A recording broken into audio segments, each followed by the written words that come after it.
Wow, you guys got so quiet so fast. You're like ready to go to church. Okay. Ross will take you there. My name is Melanie McNair. I'm the Senior Director of Programming here at the Center for Fiction. How many of you are visiting us for the first time this evening?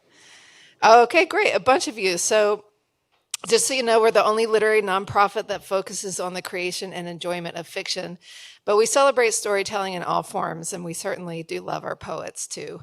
Um, we have an incredible member space upstairs from us, and there are brochures around so you can learn a little bit more about us. Um, for those of you who are joining us on the live stream, you are also welcome. I know we sold out tonight, so some of you probably wish you were here, and we wish you were here too, but we're glad you're joining us on YouTube. We will have an audience Q&A this evening, and if you're here, raise your hand really high, and one of our fabulous interns will bring a microphone to you so that the people who are watching on the live stream can hear your question as well. And if you're watching on YouTube, you can put your question in the chat at any time. All right, let me introduce our amazing guests. Ross Gay is a New York Times bestselling author of the Book of Delights, essays, and 4 books of poetry. His catalog of unabashed gratitude won the 2015 National Book Critics Circle Award. I always trip up on that. And the 2016 Kingsley Tuff Poetry Award, and was a finalist for the National Book Award. And B. Holding won the 2021 PEN America Gene Stein Book Award. He's a founding board member of the Bloomington Community Orchard, a nonprofit free fruit for all food justice and joy project. Gay has received fellowships from Cave Canem, the Breadloaf Writers Conference, and the Guggenheim Foundation, and he teaches at Indiana University, and he's joined in conversation tonight by Simone White. Simone is the author of Or, On Being the Other Woman, Dear Angel of Death, of Being Dispersed, and House Envy of All the World. Her poetry and prose have been featured in Art Forum, eFlux, Harper's Magazine, Bomb Magazine, Chicago Review, and the New York Times Book Review, among other places. She teaches in the English department at the University of Pennsylvania and lives in Brooklyn. And before I forget, because I almost did, thank you to our co-sponsors for this evening tonight, Poets and Writers, and we have copies of the magazine that Ross is on the cover of for you to take home with you. So as you leave, they'll be on a cart by the bookstore. All right, without further ado, please welcome them to the stage.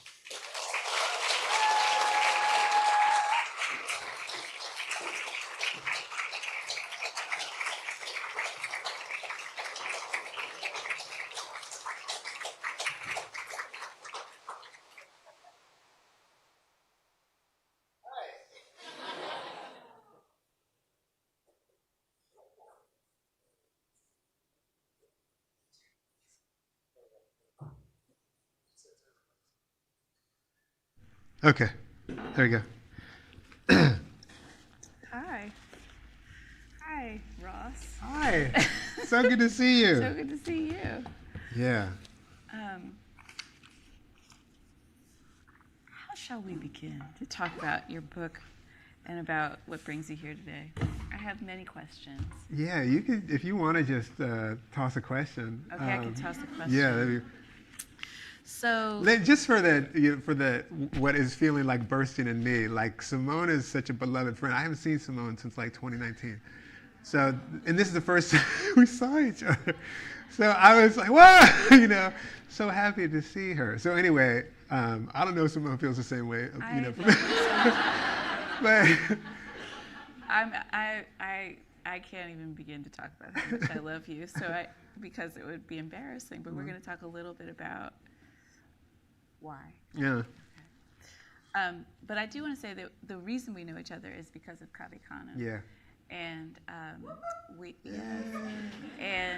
we were at our first retreat together. Yeah, 2003. 2003. So it is coming up on 20 years, Yeah. which is a long time. It is. And also a long time not to see one another all the time. Although those bonds tend to be permanent. Hang in there.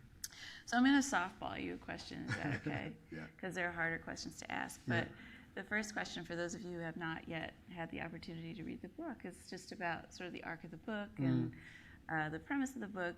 And I am super curious about some of the early statements you make, and I guess it's the first incitement, right? About the oneness of all feeling, and the question that sort of comes to you from the public that causes you to, in some ways, defend the principle of joy. Yep. So maybe let's talk about that. Like, what does it mean that emotions cannot be pulled apart or extricated from one another, such that, for example, sorrow and joy. My mic is on. Okay. Can you not hear me in the back?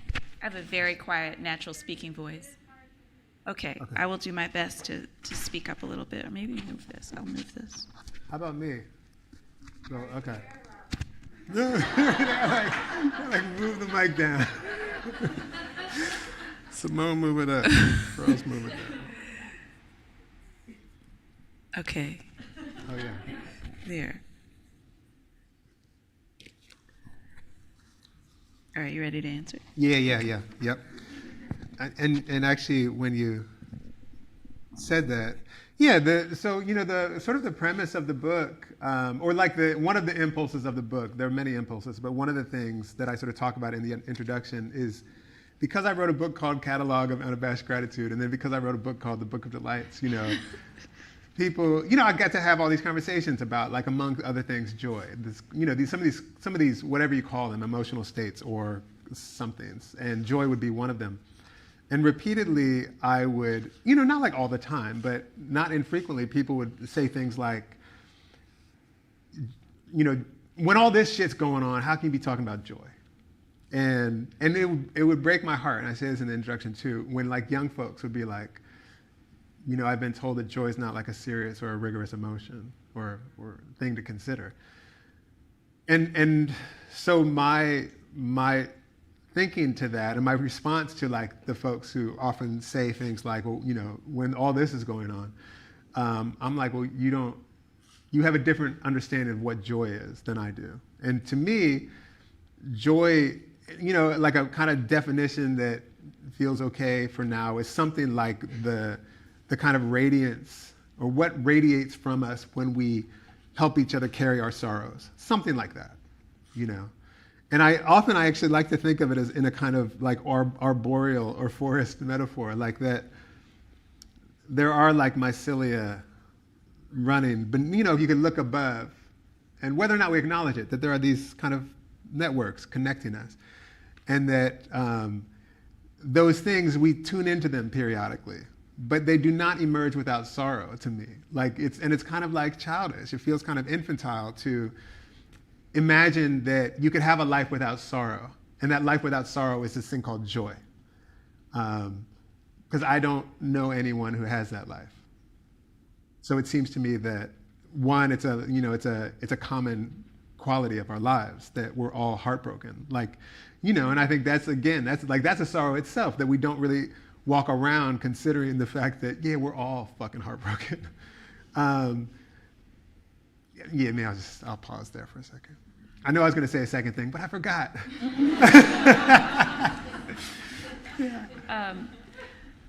I was going to ask you another question about this sort of separation thing, but since you mentioned the heartbroken thing, just I don't know if people accept that everybody is heartbroken, right? Because aspirationally, that's not necessarily like universally accepted. That's like a value that everybody is heartbroken. Is that possibly true? Oh, are you asking, is it a value that everyone's heartbroken? Yeah. I love that. I do think it's a value. So if it's a value, so what is the difference between a value and a belief? I guess that question like put it. Well, I guess like maybe the issue is like whether there's a value and then there's a fact. Yeah. The fact of difficulty may be like universally acceptable, but maybe the idea that everybody is heartbroken is not. Right. Yeah. No, I love that question. Like I say that, most of us, like, to be a grown person and to like talk to anyone for a little bit longer than like, just a little bit longer, and ask like an extra question, is to find out, oh, your brother committed suicide. Or, oh yeah, your you know, your mother OD'd, or oh yeah, yeah, or just like, oh yeah, you have cancer at this moment, you know, et cetera, or you know, like less sort of dramatic things. But like no one is without that. But I guess it's also the case that does that necessarily mean that everyone's heartbroken? And yeah, that I mean that. I'll let you off the hook. I'll let you off the hook. Yeah. Yeah. One thing that I was thinking about, just in terms of like how to parse emotions and like how this ends up being the one. You used the term discreet at one point, and I was like, oh, discreet, discretion. I was like, what does Ross think about indiscretion? Because in a way, that's like, it's not, it's sort of the same root, but it's not the same word. Yeah. And I'm just curious about how, so these nonfictions, prose, essay, memoir things, might be thought of as indiscretions, right? And this is related to the heartbreak. It's like what is the nature of the sort of like entanglement of feeling and the necessity to sort of tell hard truths. And can you just define like a little bit indiscretion for me? To be indiscreet. To like talk, to say it. To say secret things. Yeah. See? I knew I wanted to talk to you. I mean, partly it's funny because we were talking up there about, you know, I'm interested in this idea of purity. And I'm interested in the idea, well, I guess I'm interested in purity because because I think it's like a danger and it's and an impossibility. And in a way, like when you said indiscretion, I immediately went to sort of impurity. And that one of the thinking about indiscretion and also impurity, one of the qualities of some of these essays, I suppose, is that they are saying a lot, you know. But it might also be the case that that the ways that they're saying a lot understands and maybe implies that I'm not isolated in. It's not a kind of isolated experience. It's a kind of, the idea of impurity suggests that, understands that we are not discrete from one another. And indiscretion is also, it seems it's like to be indiscreet, you know, that kind of sharing out, you know, whatever it is. Maybe it also sort of imposes or definitely like sort of suggests the possibilities that we not be discrete from one another. Yeah, but I hadn't thought of the word. It's the wrong word. It's more of a pun, I think, than like an etymologically correct thing. But it's what I was thinking about. Yeah. And it does seem to me to have a lot to do with, you know, your sort of ethic of storytelling.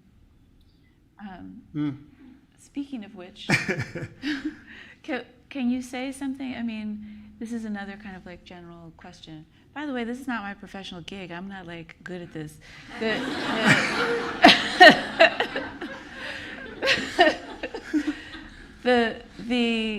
I want to talk a little bit about genre, like we were just talking. Yeah. So prose, poetry, and then I'll ask you to read something. But so I know you as a poet, you know. Yeah. And I know that you write essays, and I've read your essays. But what is it about the essay that makes it necessary to speak these things in this way? When you're saying that, it seems to me like there's something very potentially indiscreet about the essay. You know, there's something profoundly impure about the essay, and you know, and I kind of like wonder about this. And one of the things about poems, I feel, is that even though we think often of poems as being sort of a different kind of open potential form, you know, they also come with a certain kind of, there's still something profoundly formal about them, and at least in as much as like I've written a lot of poems, and I don't know how to do it, but I have ideas. Whereas essays are like, the definition of essay is an attempt. Yes. And so there's a way that the essay automatically, to me, and essays that I'm interested in, they entail a kind of like flailing, you know, potential flailing. And you know, like I sometimes think like if we started dancing, and like, threw paint against something and then like flew a kite. In a way you could say, well, that was an essay. I mean, you could also say it was a poem, but in a way you could say, well, that was an essay. Mm-hmm. People are laughing, but I'm like, yeah. and I'm interested in that. I'm interested in how an essay can be anything.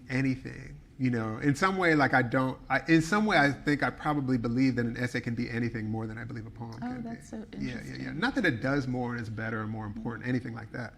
But maybe that it can be maybe that it's more indiscreet and it's sloppier and it's wilder, and undefined in ways. You write essays. How do you think about it?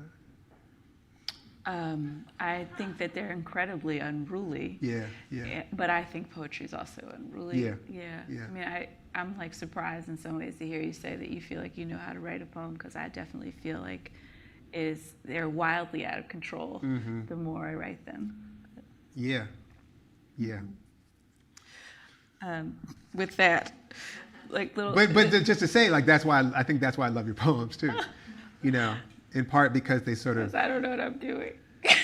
A little bit. Well, that's the aspiration. That's why I write essays in a way. Like I don't know how to write a poem, and I try not to write poems that I know how to write, but I feel like writing essays, I'm really like often like, fuck are you doing?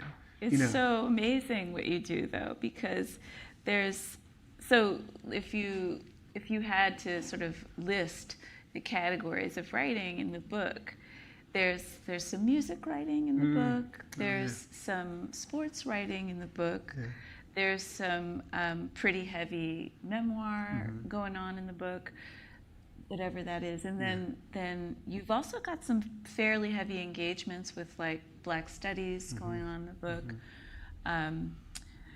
But so can I ask you to do a little bit of reading? Yeah. There's a section where you talk about basketball, which I can probably tell you. You might know where it is. Do you know this? Yes, you do. So you're making a comparison actually between, this is page, I think this is my 129, which may also be your 129, in the essay where we're talking about Dionne Warwick and Luther Vandross. Yeah. And you pivot very quickly between talking about this cover of That's What Friends Are For to talking about basketball. And Look. Can I tell you something? I think that's the best thing I'll ever write. I'm so glad you brought it up. I swear, I'm like, I swear to God. But I want to hear what you think about it. I love it. Because no one else has been like, yo, that's fucking wild, But to me, I'm like, holy shit, how'd I get there? But anyway. It's so good. But it's good for exactly the reasons you just said, because it's what's called a swerve, right? Yeah. But also, like, if you're looking for writing, which I'm always doing, you're looking for things that are like, oh man, I've never actually seen this before. One of the things that I've not seen before is the sort of precision with which you write about this thing here, which I'm just going to ask you to read. So the conceit, and there's like a structuring conceit, which is like, how is this happening? You're observing something happening. You're like, I don't understand how this is happening. And then you do this thing. Yeah, and it's Luther Vandross is covering Dionne Warwick's A House Not a Home at the what year is that? 1988 NAACP Image Awards. And can I read like a page and a half? You can read whatever you want. Okay. Luther Vandross was also very good live, and he was astonishing live at the 1988 NAACP Image Awards, where, in tribute to Dionne Warwick, he sings A House Is Not a Home, which, I don't know about you, but I'd be nervous. So Dionne Warwick is out in the audience, and he's on stage. I'd be nervous, because even though Luther's the one on stage, he's also sitting at Warwick's feet. Let me tell you, when Luther Vandross is singing, the entry to a single song is worth the price of the ticket. As in this case, he offers 3 or 4 distinct Lutherisms as a way of saying, I'm going to take this for a spin. Dum-dum-dums and hey ya babies and oh yeah honey and whoa yeah and such. About which the audience, which includes Janet Jackson, by the way, laughs and claps, which Vandross provokes again and again, as though he's a conductor, which a good performer is. He conducts mostly with his voice. Sometimes it's a riff or that stammery climbing the register thing he does. Sometimes a flourish on the lyrics, good morning, good evening, good afternoon, hello, bye-bye, baby. Or a look, lest we forget that sometimes we hear with our vision, and Luther's bedroom eyes harmonize with his glissandos. He makes us laugh or gasp or smile or clap or reach up or reach out to touch who's sitting next to you. You notice that? How what delights you, what is impossibly beautiful, makes you reach out to touch who's sitting next to you? Or reach out to whose song it is, and so who gave it to you? It is a gratitude that, thanks to BET and the NAACP Awards, we get to witness this particular circuit of generosity and reverence, occasionally in a split screen showing Luther and Warwick simultaneously. Luther inside Warwick's song, Warwick, Bacharach, and David's song, I guess. Warwick watches very closely, never taking her eyes off him. It is something like the teacher watching the grasshopper becoming the teacher. She's studying him, grinning and shaking her head no, or waving like, come on, or even once or twice puzzled, like, what is happening? Like, did that just happen? It is cousin to the face made by Gary Payton when Jay Williams, AKA White Chocolate, he probably didn't name himself that, on a breakaway off a dead left shrimp fumble with only Payton in between him and the basket, sprints full speed at Payton, arguably the best defensive guard in the history of the game. He'd definitely say so anyway. Who is in his stance, eyes locked, ready to pick this kid's pocket, or at least make him wait for his lollygagging teammates. Within a step or so of Payton, Williams crosses over through his legs from right to left and freezes him, which actually means drawing Payton. Think lure or attract, but also think like an artist. He renders him forward onto his toes. At this level, we're talking about centimeters. We're talking about milliseconds, the consolidation of the future and the past. It's quantum as hell. At which point, he crosses from his left back to his right, pushing the ball out past Payton, who can do little more than turn his head behind him to see Williams float a bank shot over a very diligent shrimp. No luck, Detlef. When Payton trots back down the court, he's smiling in the direction of the youngster Williams at what just happened. Payton's smile is, if you play ball, you know, the admiring disbelief that might be verbalized as, this motherfucker. Which, incidentally, I'm realizing is precisely Warwick's face at Luther. This motherfucker.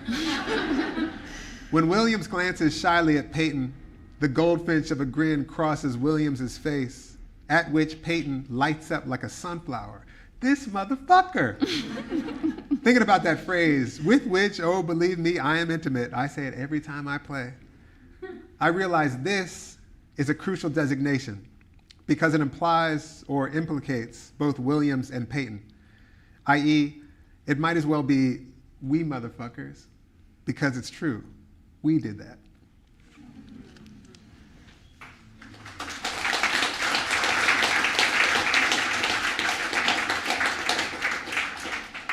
Thanks for noticing that. Oh my God, and it goes on.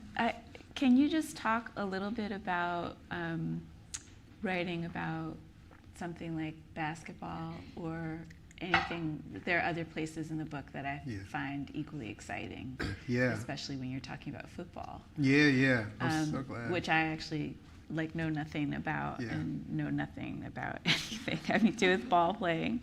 But so what's interesting about this to me is that it is transporting, it is precise. Did you have to look at the video in order to write it, or do you have this in your mind? I have it in my mind, but I had to look back at the two smiles. I had to get the two smiles, yeah. Because one of the things I think that's challenging in the writing of prose and in general is that we want to skirt over the surface of something in description, but that is not possible to make it interesting writing. And so the difference between journalism and something like an exploratory, true prose is in fact the precision of it, right? The contour of it, which you really achieve here. So that's great.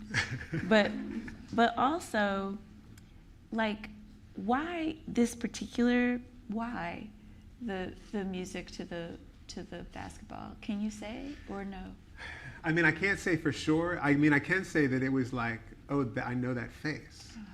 And there is a thing that I think I'm interested in doing, like when you talk about the question of, you know, how you write about sports or why you write about sports is one of the things is that I'm very intimate with it, you know.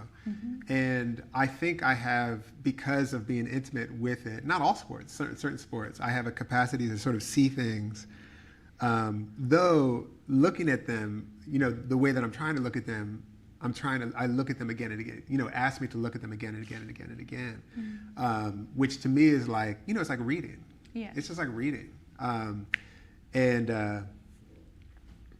That, but I can't say beyond the thing of like, it just, I knew that phase. Well, it's a beautiful linguistic connection between like motherfucker, and I want you to talk about the word motherfucker, which you use in other contexts too, like so beautifully. I love cursing so much, but also I would love it if, I just want to say also that like the first sort of conversations we had where I was running a lot and you were running a lot, or you had just been running a lot, and I was like, my toenails are falling off. And he was like, yes, that you're doing it right. You're doing it right. The kind of exquisite pain of like, of intense, physical activity is definitely something that we share. And I remember you saying, and I'll never forget, that you were saying that there's something like about the discipline of writing and the discipline of those things. Like I remember very clearly those conversations, which I hadn't yet put together, but well, do you find writing excruciating? Because I do, but especially prose writing.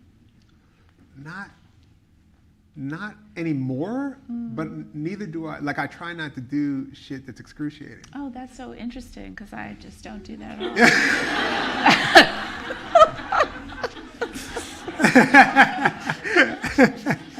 all. Oh my God, this is why he's so much smarter than me. Yeah, it feels difficult, but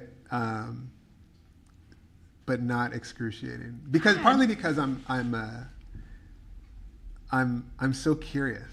I know. I'm so curious about what's going to happen, and I'm always like, something's going to happen. I don't know what it is, but it doesn't feel excruciating. Though, like I said, it can feel difficult, and you know, of course, painful, like difficult. Yeah. So what about motherfuckers? Because the word motherfucker is not, so it's that, which is like wry, and it's got a kind of like joyfulness to it, right? Yeah. But there's another side to Ross Gay, which is a different side. What is it that you say? Oh my gosh. It might be about stupid motherfuckers. Yeah. It's about these people who are trying to make plants photosynthesize better.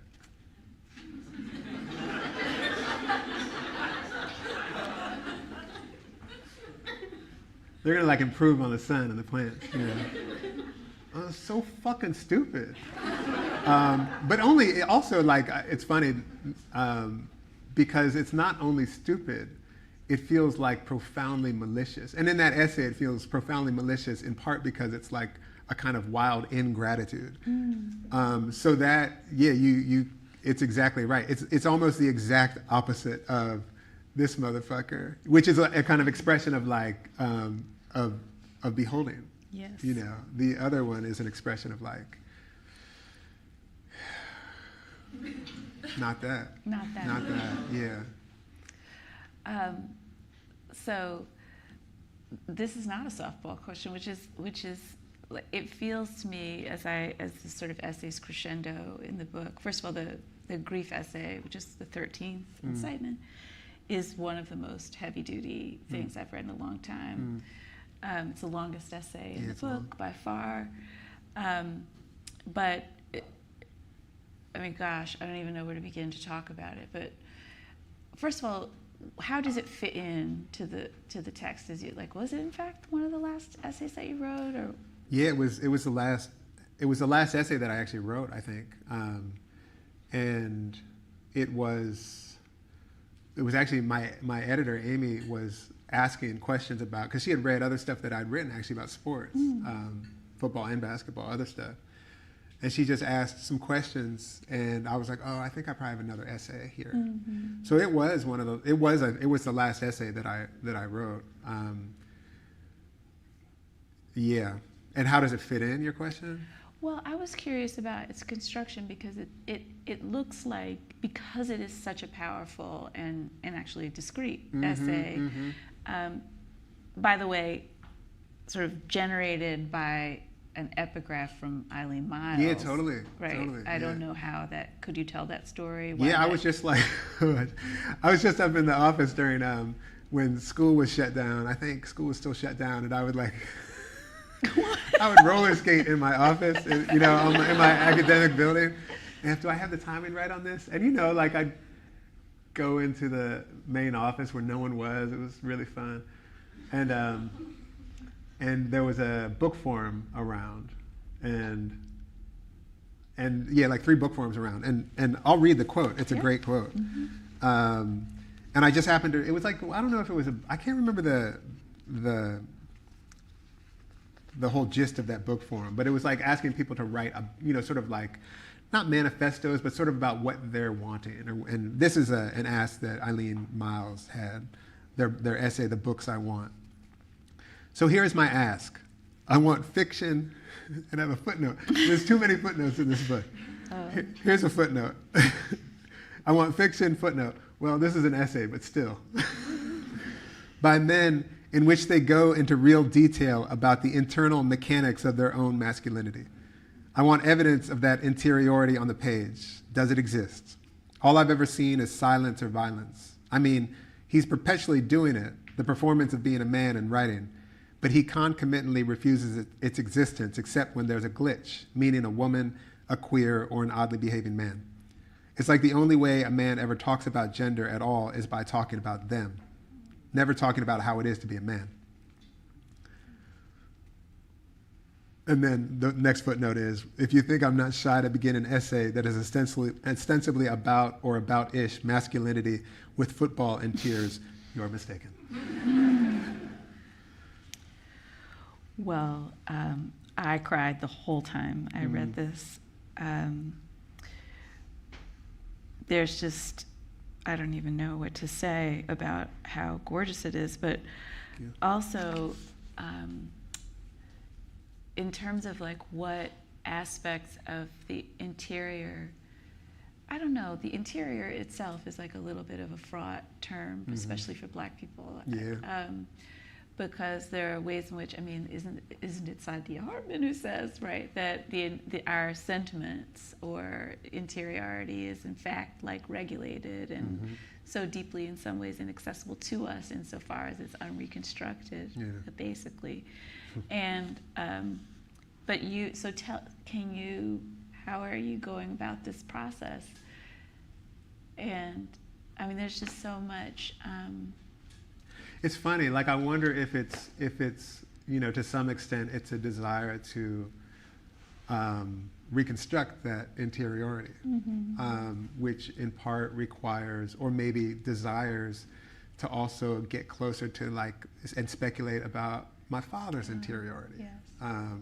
Or these other interiorities that for whatever reasons that the essay maybe kind of goes into,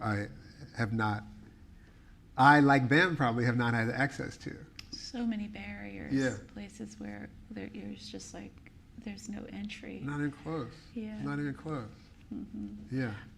There's this scene, I don't know if you want to recount this, but there's a scene in which you have a confrontation. You're talking about the sort of like seasoning. Yeah. That's a good way to put it. This is not my analogy, this is actually your analogy. Yeah. But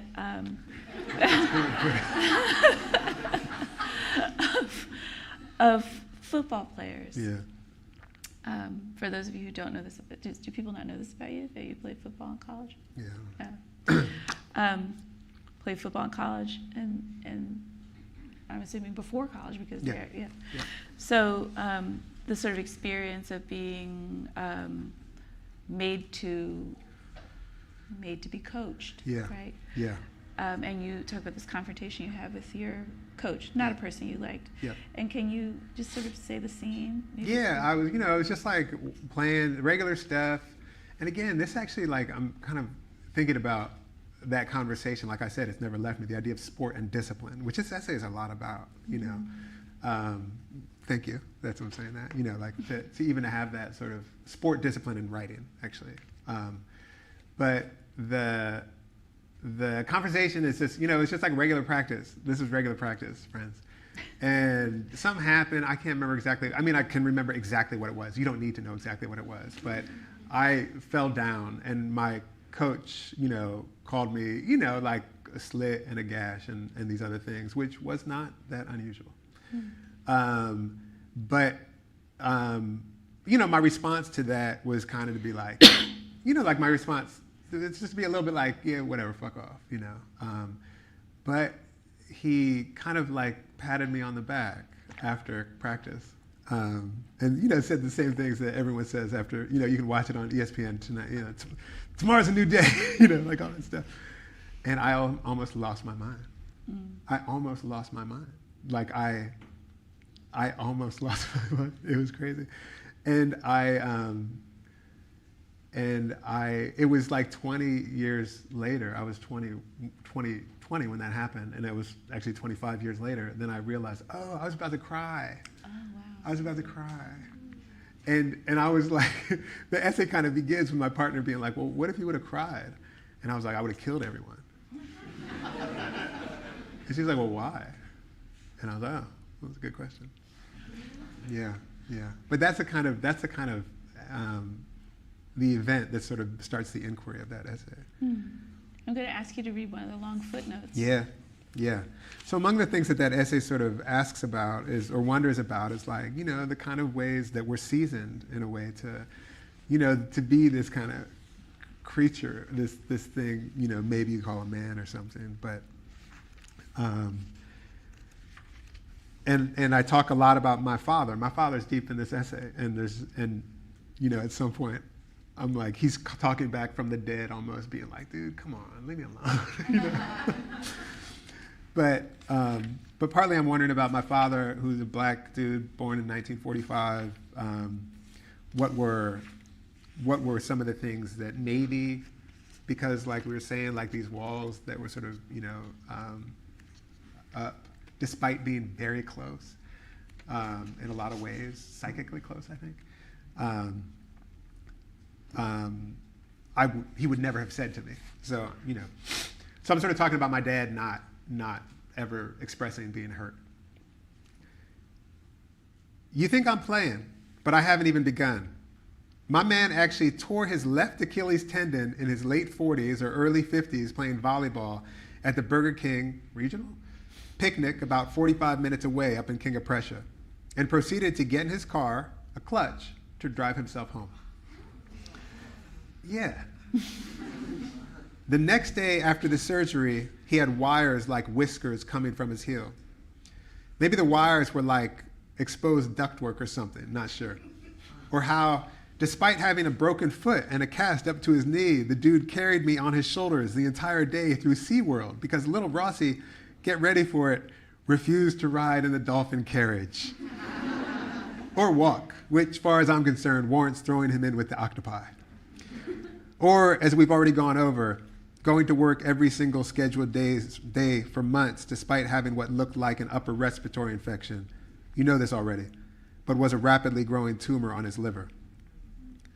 My father's memorial was held a couple weeks after his death in Uncle Roy's brother's big backyard in Mount Airy. As memorials sometimes are, it was a reunion, and we visited with relatives who we had not seen in years, decades some, like my cousin Heather, who made it up from Charlotte for the service. Some of the sweetest memories of my childhood were spending time with that set of cousins in Youngstown at our papa's, cookouts, touch football. They were a big crew already, 5 kids, the 2 older boys, Jason and Clay, like gods to us. Though Heather is our age, between my brother and me, and so more mortal. And Joel and Austin were the little kids. At the memorial, Heather looked fit and radiant, and I said, damn, you look exactly the same. Which was not true, because the last time I saw her, she was probably 13. But she knew what I meant, but she knew I meant she looked good. And so she laughed and said, well, you know, black don't crack. Because I'm anticipating the possibility that you, dear reader, might be one in a heterogeneous audience. In fact, it is my hope. It is possible that you are unfamiliar with the vernacular phrase, black don't crack. which in its simplest interpretation means black people look younger longer than white people. Definitely younger longer than really white people, whom sunlight puts a whooping on. Hard to argue against that. I'm sorry to perpetuate, parentheses, I'm sorry to perpetuate the black-white binary here. But as far as I understand the phrase, or when I use it, I'm talking about white people, especially really white people. Also, just to the side of the aforementioned, whether it's for melanoma or liver spots or colonial, etc. residues, if you feel compelled to carry an umbrella on sunny days, bummer. Important to note that black don't crack is largely aesthetic, referring primarily to suppleness and elasticity of skin, wrinkles and such. In other words, it is about form, not function, which perhaps is why it was in no way a contradiction or paradox to say such a thing while on the mantle no more than 15 feet away in a shiny brass urn were my father's ashes. And though black don't crack's most common usage pertains to melanin's effect on wrinkles, it's impossible for me not to also read it in a way best expressed at a men's league basketball game in West Philadelphia I was playing in around 2006 or so, when a 20 or so year old kid on the other team went to the basket and got tangled up on his way down, rolling his ankle, and sat there a second, clutching his foot, wincing. He rolled on his back like a potato bug holding the top of his high top. An older player on his team, maybe 25 or 26, walks over to the kid who's groaning in pain and says to him, let's say unsympathetically, what I have come to think of as an analog of black don't crack. Real niggas don't stay down. The kid took the advice, retied his shoe as tight as he could, climbed gingerly to his good foot, and hop-limped to the foul line, making both, and stayed limpingly in the game. To say I agreed with this sentiment would be understatement. I felt bolstered, buoyed by the tutelage, and by the receptiveness, the obedience of the student. For I, too, was a citizen in a nation of real niggas not staying down. Evidenced by, for instance, just to keep it on the court, just to keep it in the body. When my nose got broken from a flailing elbow going up for a rebound, a dent like a thumbprint you can still see the shadow of, I played another 3 or 4 games without saying a word. Or when coaching at Piscataway, my mom, I just saw my mom, and she was like, oh, remember when you broke your nose? Oh, Rossi. Or when coaching at Piscataway and teaching the kids how to attack the basket from the corner, blocking their shots, and Ronnie Free attacked the rim and my mouth with his elbow and knocked my teeth all the way down, hanging by a thread, to which I said nary a word, revealed nary a thing, but just snuck to spit the blood in the trash cans and pry them back upright, hoping for the best.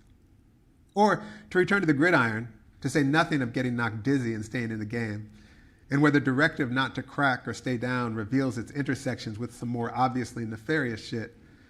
When I tore my medial collateral ligament in college, which I recovered from quickly, i.e. played in pain with a torn medial collateral ligament, I was made aware of and invited to participate in a study in which the principal investigator wanted to confirm what he suspected. Your rate of healing corresponds to your levels of melanin, i.e. black people heal more quickly, i.e. black don't crack. If you think at the time this set off eugenical alarm bells or raised my hackles, you are wrong. I took it as a compliment. I was like Luke Cage with a limp. I was a real nigga not staying down. About which, 1,000 things, but let me focus on 2. First, to bring it back to my father, about whom this footnote is meant to clarify some things and deepen our understanding. Dude could drive 45 minutes with his foot flopping like a fish because he had no choice. Like so many working people, he had to get to work. Sickness or injury or respiratory infection are not exactly choices for the broke or the precariat, or whatever word it is we're using these days to mean the profoundly expendable, underpaid masses who used to be in unions, and so used to be less expendable and less powerless. To be clear, when I have the sniffles, I stay home. Matter of fact, if I dream of having the sniffles, I stay home. I will put that in the file of my ancestors' wildest dreams. But I bet if I was working at Burger King or the jail or the chicken processing plant or an Amazon warehouse, I'd be less inclined to call in sick because they can fire your ass for anything. How many COVID deaths attributable to the breaking up of the unions? To NAFTA, let alone the absence of universal health care? Better yet, how many deaths, period, attributable to imposed poverty? There's a figure. And I assure you it is much larger and indeed includes and is in some way obscured by the highest COVID number out there. CNN, I'm guessing, won't be reporting that one anytime soon. And if you were a black person born in 1945, more. Which is to say, staying down was not an option for my father. And you might imagine, I do, that a reasonable parental obligation for such a person would be to convey as much to one's child, me, who, let's call it a result, had the best attendance in the history of Samuel Everett Elementary School. Mascot the Frogs, among other things. You could imagine it being one in that large and tear-stained sack of tricks for how to keep your black child above ground as long as possible. It's like Jenga, hundreds of balsa wood blocks dumped onto the ground engraved with the following: this is how you behave when you're pulled over. This is how you behave in the company of white people. This is how you behave when they accuse you of something you did not do. This is how you behave when you're obviously the best candidate, but they choose someone else. This is how you behave when you overhear them saying what they really feel. This is how you behave when you know what they'll do to your children. This is how you behave when you understand your death, and definitely your pain, could be useful to them. This is how you don't crack. Which is to say, second, my father, Gilbert Frank Gay, aka Poochie, who indeed, in my memory at least, seemed disapproving of your speaker, his beloved son, little Rossie Gay, for crying as a little guy. Poochie was simply the inheritor and purveyor. He was simply, again, the messenger of a black prohibition on black cracking, or staying down, which is a perfectly reasonable response to white supremacy's objective to crack us up, break us apart, break us like slaves, put us down. By the way, that us is not only a black us. White supremacy's objective is to break us all apart. Though I suspect the prohibition itself cracks us up. It lays us down. And the fact of my father, he drank a lot of alcohol and died pretty young of liver cancer. In the case of his son, read on.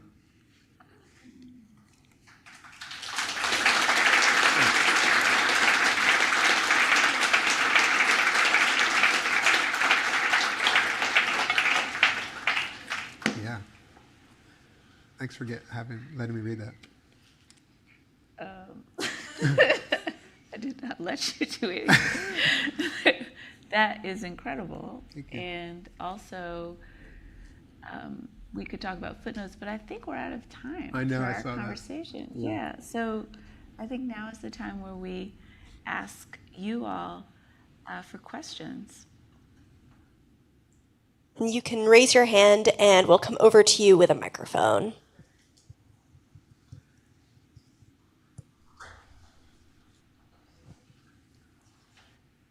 That went really fast. It's so fast. Yeah. Oh, wow. Hi.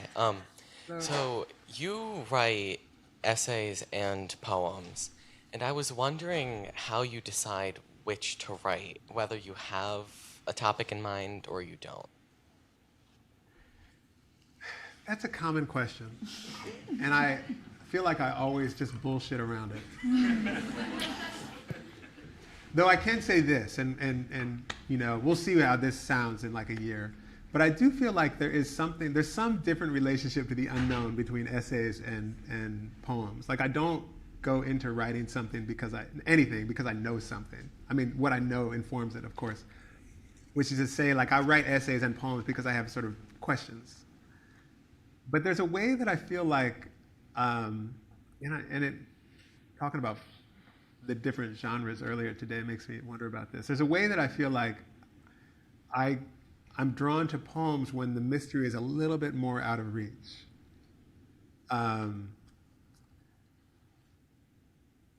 That's as much as I can say, you know. Though, you know, like the book before this, I have this book, it's called The Book of Delights. It's like short essays that I wrote daily-ish. I never in a million years would have considered writing a poem a day. I never would have, oh, look, yeah, thanks, yeah, sweet. Yeah, I never would have considered writing a poem a day, in part because I just don't relate to poems that way. You know, because I have a longer relationship maybe to poems. And I could try it, but I just wouldn't. And even that, I'm not sure what that's about. But I told you. I just dance around it. Yeah, yeah.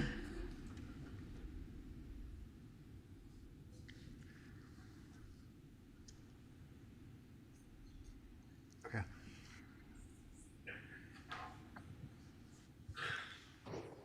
Hi. I was wondering if you could talk more about reaching. I noticed that About what? reaching, because I noticed when you were reading the section about Gary Payton, you mentioned like reaching to the person next to you when you're delighted, which I never noticed, but this is my best friend, and I always, when we're together and something like wacky or delightful happens, we'll hit each other, Yeah, shake yeah, each other, grab at each yeah, other. yeah, And also in beholding, you talk a lot about reaching, transforming, falling, which, sorry if I like bastardize that, but, yeah, yeah. and I really love that in beholding, and I loved it now when you just read it, so I was wondering if you could talk more about that. Yeah, I love that you brought that up. I think the line is something like, in the beholding, it's something like the reaching that makes a falling flight, which is a little bit of a riff on a Fred Moten line from one of his poems, I think. But I'm really interested in the ways that, I mean, particularly like what you said, like noticing about that. It was a moment to be like, yeah, isn't that interesting that what we love and that what we are sort of shown that maybe we didn't even know we love, it it makes us, it doesn't make us like injure one another, unless sometimes with joy, but it makes us reach to one another. There's something about like the sort of, the beautiful that, it seems to me anyway, in my own experience of it, is to want to sort of get closer and maybe to sort of witness or behold the thing as we're beholding one another, as we beholding one another. So that's, I mean, it's just like something that feels sort of true. But it's also like a kind of beautiful metaphor to me. Like I'm interested in things, again, like I said, trees. I'm interested in the ways that what we do not know is reaching toward one another is in fact reaching toward one another. The ways things, I'm curious about the ways that the reaching toward each other is facilitated. That's maybe my question. I mean, my answer to your beautiful question. What's all that reaching about? That's it. I'm curious about it. Yeah, thank you.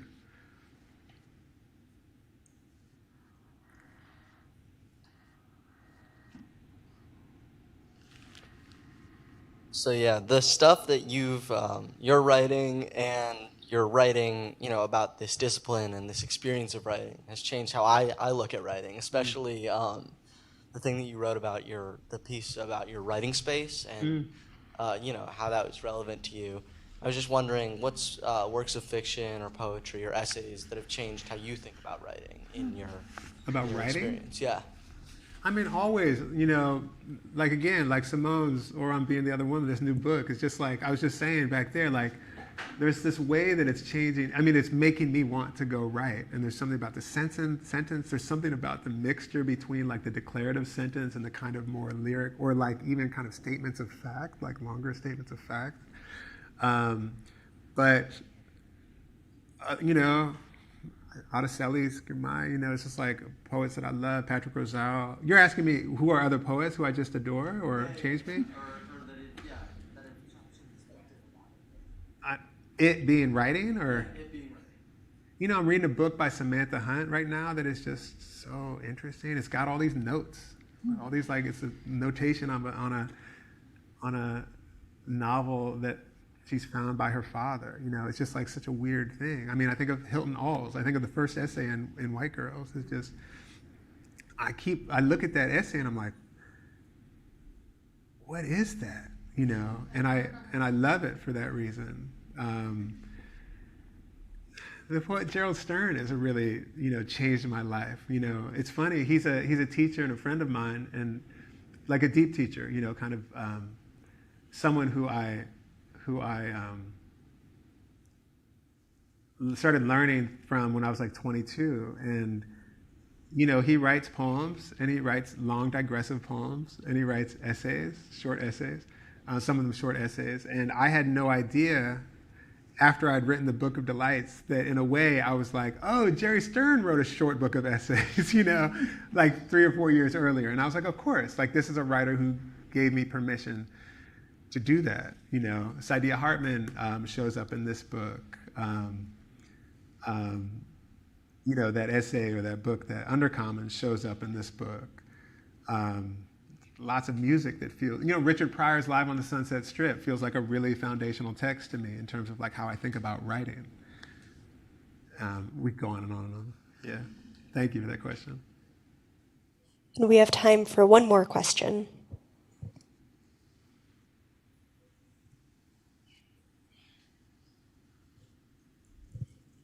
First of all, thank you for both of your conversation tonight.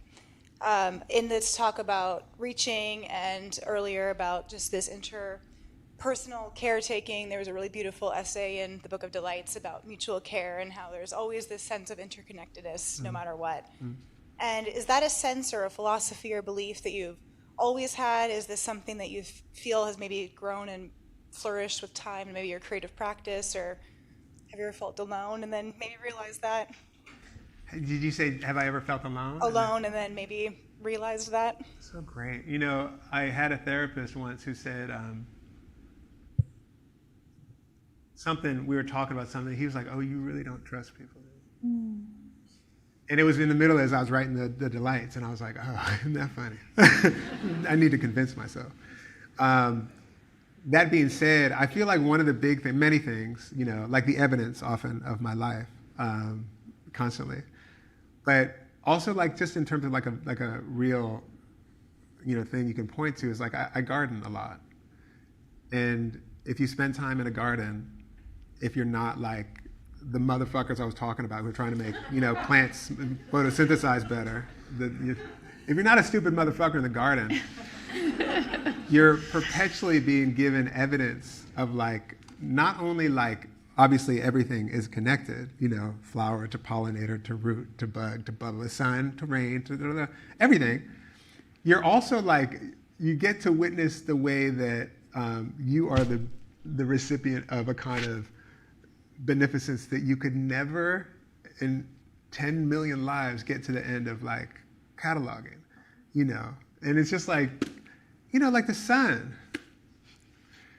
Yeah, shout out the sun every once in a while, It's like, but I feel like the garden is a place where you realize like, oh man, I am utterly beholden to the weather, I am utterly beholden to the birds. I am utterly beholden to the groundhog and the people who have brought these seeds forward, generations, on and on. And I'm utterly beholden to like my neighbor who's like, what, around here, like the whatever, the fungus that comes around, get your tomatoes off the ground in a certain kind of way. Like we're all beholden to one another, which is why also I think gardeners might be inclined to share, because we're sort of in the midst of a kind of circuit of sharing that's going on.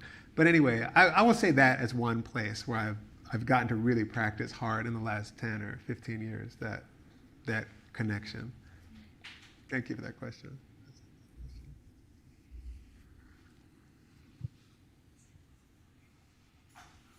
All right, let's give them a big hand. Thank you.